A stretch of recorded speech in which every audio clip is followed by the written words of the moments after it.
All right, let's get you the latest count right now. Standing 10th April, 6 p.m. Till now, the overall confirmed cases of COVID-19 in India stand at 6,761. The deaths have crossed 200. We are now at 206 confirmed deaths due to the coronavirus. I want to take you through the worst hit states, and they continue to remain the same top three, beginning with Maharashtra reporting the maximum number of corona positive cases as 1,364. Maharashtra has recorded 97 of the 206 deaths in India. Moving on to the state of Tamil Nadu has confirmed 834 corona positive cases and recorded 8 deaths. Delhi has confirmed 898 corona positive cases with 13 deaths. Well, that's the latest, but I want to cut across right now because there's a lot of anxiety, anxiousness on whether the lockdown will be extended beyond the 14th of April. Well, the Union Health Minister today, Dr. Harshvardhan, has hinted at a possible lockdown extension beyond the April 14th. Addressing a press briefing after holding a review meeting with state health ministers, Dr. Harshvardhan said we are in the third week of the lockdown and the global experience suggesting it takes 5 to 6 weeks to flatten the curve. Meanwhile, Joint Health Secretary Love Agarwal said that the government has increased testing and the centre has been supplying adequate PPEs to fight the virus.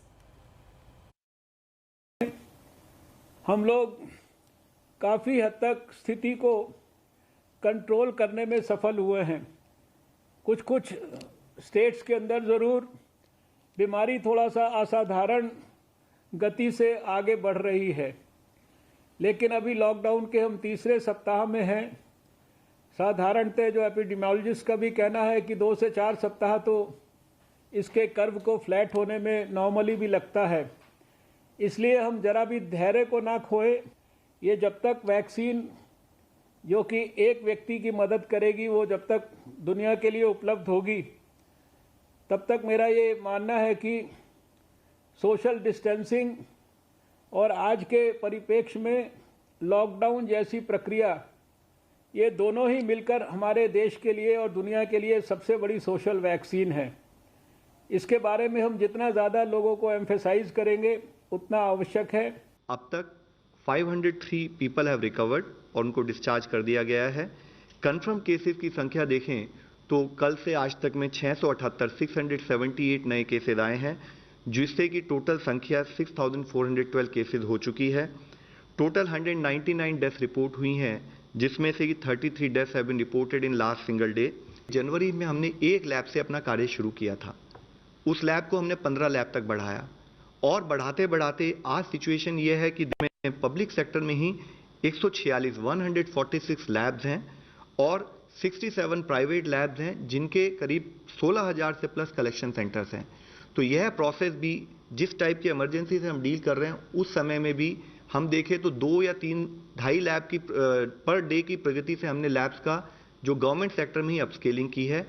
और उस समय में जबकि हम कुछ 100 की संख्या में एक दिन में एक टेस्ट कर रहे थे, आज हमारी स्थिति ये हो गई कि आज से करीब 7-8 दिन पहले जब हम 5-6 हज़ार टेस्ट कर रहे थे, अब हमने कल 16,002 टेस्ट एक दिन में किए। पर्सनल प्रोटेक्शन के 39 मैन्युफैक्चरर्स देश में अवेलेबल हैं।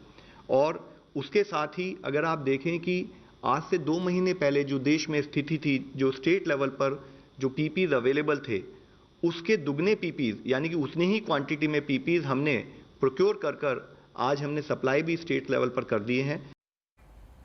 Meanwhile, as coronavirus cases spike, the health minister Dr. Harshvardhan said that 3 more weeks of lockdown is on the cards to flatten the curve. All this as the latest ICMR study hints at a stage 3 transmission or community spread. Here's the full report.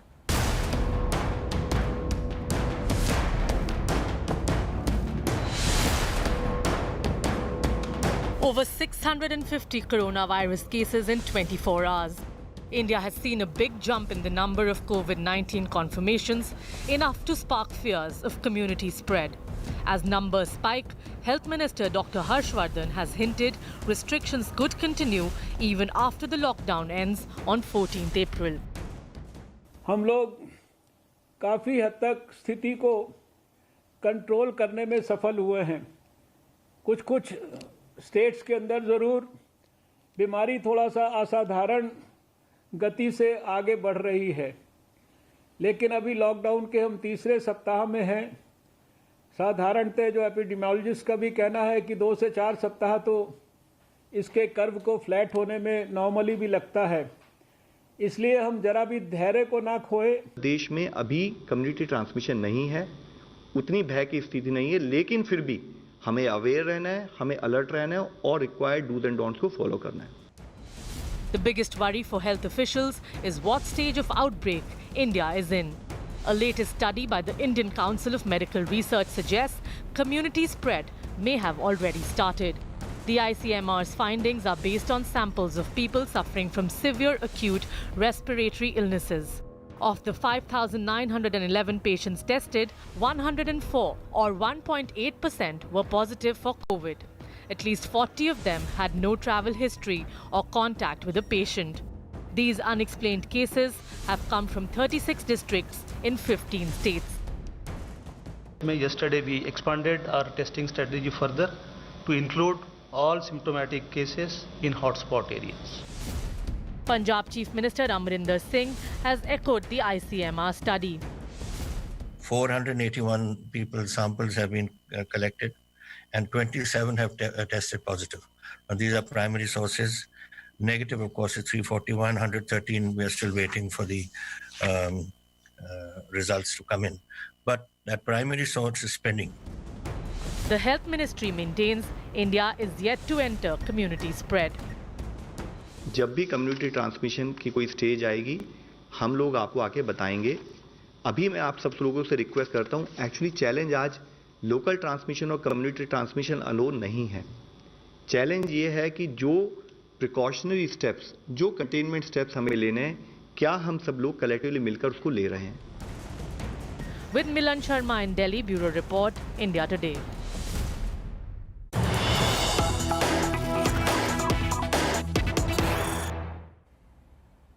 All right, the latest breaking news coming in what could be a repeat of Nizamuddin's Markaz. Several people gathered in Murshidabad in Bengal to offer Friday namaz. None of the hundreds who had gathered had any mask or gloves and were found flouting social distancing norms. This incident took place in Murshidabad district, which is a minority-dominated district. I want to connect right now with my colleague Indrajit Kundu. Indro, what has happened is worrisome. The question is whether how was this lockdown completely violated with a gathering such as this? How many people gathered, Indrajit? And my last, final question, is there, some of them might have travel history. Nobody knew that there were Indonesians involved in the Markaz and Nizamuddin, and ultimately they went on to infect hundreds. Well, Preeti, it's not exactly clear as to how many people were there, but by the looks of it, the visuals clearly show that the crowd was quite big.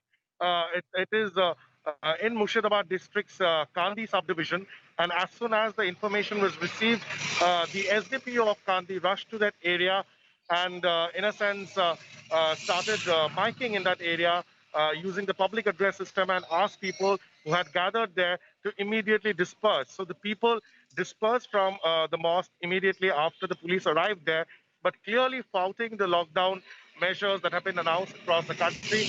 It's not clear at this point whether or not those people who were there had travel history, but what we are learning from the local administration is that most people were localites who generally used to flock to that mosque in that local area to offer namaz every Friday. All right, let's move on. Now, you and I are restricted. We can't move due to these restrictions, but perhaps there are different rules for the rich or the important. Here is a shocking story that has come up of VVIP Entitlement, where Yes Bank fraud case accused DHFL promoter Kapil and Dheeraj Vadhavan, along with 21 people, not only broke the lockdown, but they travelled from Khandala to Mahabaleshwar in a fleet of luxury vehicles. Though the Vadhavans have now been detained and an inquiry is ordered, but the opposition BJP is gunning for the Aghadi government for providing this VVIP treatment.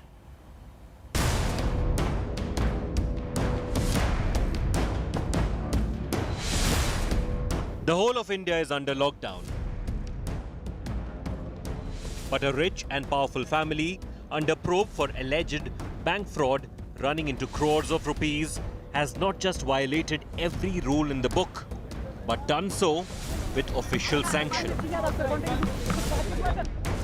The Vadhavans, promoters of DHFL and suspects in the Yes Bank scam, broke the lockdown to travel about 200 kilometers to get to their farmhouse. Kapil and Dheeraj Vadhavan, who had ignored many summons for questioning, were hiding at a guest house in Khandala since March 7th. After the lockdown was imposed on March 25th, they were forced to vacate the guest house on April 8th. That is when they decided to head to their farmhouse in Mahabaleshwar. The Vadhavans were aided by Maharashtra Principal Secretary Amitabh Gupta, who issued them a travel permit. The Uddhav Thackeray government has sent the bureaucrat on leave. पूरे महाराष्ट्र में lockdown की परिस्थिति है। ऐसे हालत में सिर्फ emergency cases के लिए ही बाहर गांव जाने की परमिशन दी जाती है।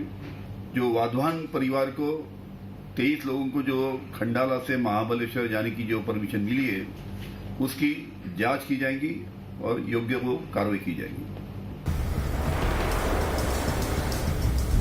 India Today has accessed these exclusive visuals that show how the Vadhavans travelled despite the fact that Pune and Satara districts had been sealed.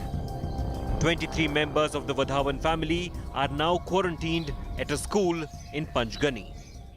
The CBI has now written to the district magistrate of Satara district and the Satara superintendent of police to not release the Vadhavan brothers without NOC being granted by the CBI. Home minister को ही इसका जवाब देना पड़ेगा कि जब पूरे देश में और महाराष्ट्र में लॉकडाउन है और ऐसे समय अगर उनके ही महकमे से इस प्रकार का पत्र, ब्लैटेंट पत्र निकलता है, तो या तो होम मिनिस्टर इनकॉम्पिटेंट है कि उनको इस बारे में जानकारी नहीं है, उनके विभाग में क्या चल रहा है, या फिर उनका आदेश है या उनके ऊपर किसी का दबाव है।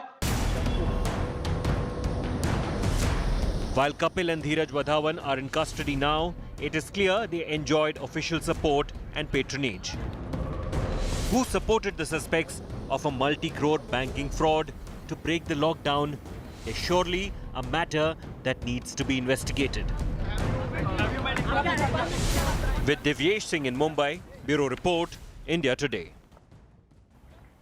Meanwhile, in Mumbai, number of coronavirus cases are increasing every day. So is the number of containment zones. Now, there are total 381 containment zones in Mumbai. Now, according to rules, nobody can come out or go inside these containment zones. But are people following these rules? India Today's Saurabh Bhaktania visited various hotspots in the city to see how life is affected by the lockdown there. Maximum city, maximum lockdown. The COVID-19 outbreak has made India's financial hub one of the most toxic virus zones in the country. There are total 381 containment zones in Mumbai. We'll have a reality check, go to some of the containment zones and find out how are the conditions. As cases rise, so does the scare that it may end up in a community spread. Especially in densely populated places like Dharavi. Here, the BMC is ensuring no shops are open. It's strictly doorstep delivery in Dharavi. खास करके जो slum area है, जैसे धारावी हो गया, दामोनगर हो गया या मालवनी हो गया, ये तमाम जो इस मुंबई शहर के जो बड़े स्लम्स है उसको हम बहुत ही सीरियस ले रहे हैं और इन हॉटस्पॉट एरिया को हम कंप्लीटली कर्फ्यू जोन में ला रहे हैं. But in Bandra East, which too has been sealed, authorities appeared much more lenient.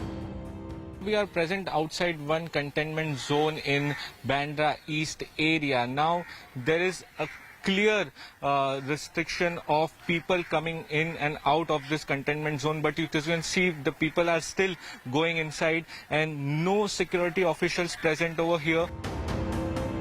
And the situation was the same in Andheri West, where containment zone restrictions are largely being ignored. There is no one here present and any official present over here who can guard and restrict people's entry and exit. In Ville Parle East, we found that the containment zone rules were being strictly enforced by the Mumbai police. All the rules of the containment zone are properly followed. Mumbai police officials are present over here. Nobody is allowed to come out of this zone. Nobody is allowed to go inside. The lockdown rules are meant to protect people from catching the infection. Clearly, in Mumbai, its implementation varies from area to area. As the coronavirus cases increase in Mumbai, there is very important that all these rules must be followed. With camera person Sai Prasad Patil, this is Saurav Vakhtania in Mumbai for India Today. All right, let's move on now. This story will give us a lot of heart, where a Telangana woman rode 1,400 kilometers on a scooty, a two-wheeler, to bring her son back home amidst the lockdown. Razia Begum's son, Nizamuddin, had completed his higher secondary examination and had gone to Nellore, where the lockdown was announced and he was 700 kilometers away. After a few days, this mother took it upon herself to go and fetch her son. Who needs a superhero when you have a super mom? While most superheroes come in capes, this one is a burqa-wearing, scooty-riding mother. Meet 48-year-old Razia Begum, who rode 1,400 kilometers on a scooty during the lockdown to bring back home her stranded son. हालत जैसे भी हो, कभी भी हिम्मत नहीं हारना चाहिए. हालत को मद्देनजर रखते हुए कभी भी every impossible is possible का मेरा मेथड रहा है. फिर ट्रैवलिंग की कोई भी सहूलत नहीं होने की वजह से मैं काफ़ी परेशान थी मेरे बच्चे के लिए. फिर मैं डिसाइड करी कि पीर के दिन सुबह 6 बजे मैं अपने घर से बोधन से होते हुए जैसे नेल्लोर तक इंतहाई लॉन्ग सफर तय करके मेरे बच्चे को वापस लेके आई. मुझे इस बात की जो खुशी है कि मेरा बेटा मुझे मिल गया. Razia Begum set out on the arduous journey that would last 3 days. She was in Bodham, the Nizamabad district in Telangana, and her son 700 kilometers away in Nellore, Andhra Pradesh. She procured a proper curfew pass and permission by the local police and rode solo to Nellore, returning with her son, showing an endurance level that even seasoned rallyist would find hard to match. This mother of two is a headmistress of a government school. She didn't allow her elder son to make the journey instead, as she feared he would be detained by cops as a boy out on a joyride. With this one feat of fearless scooty riding for her son, this 48-year-old has re-emphasized the old saying, a mum's love knows no bounds. Here, literally so. Bureau Report, India Today. Well, that is one of my favorite stories of the day. But before I end 7 at 7, I want to take our viewers through some myths, which we do every day. And we should, because at this point of time, in the time of a lockdown, there are lots of myths that are floating about. And it's our business, in the new business of news, that we bust these myths. So some of the claims that are floating about, let's take you through them. Now, there is a claim which suggests Ratan Tata claims experts predict huge downfall in the economy. The fact check is the viral post is wrongly attributed to Ratan Tata, so false. Now, the other claim is Kalonji or Nigella sativa seeds have 100% HCQ and can cure COVID-19. Well, the fact is Kalonji seeds might have other health benefits but have nothing to do with HCQ, and they cannot cure COVID-19. So false. Another claim is doctors who had COVID-19 died after Islamic jihadis attacked her. Well, there's a clear fact on that. The doctor died of a brain hemorrhage, nothing to do with any possible attack. So false again. All right, with that, it's a wrap on 7 at 7. We'll see you on Monday. Thank you for joining us.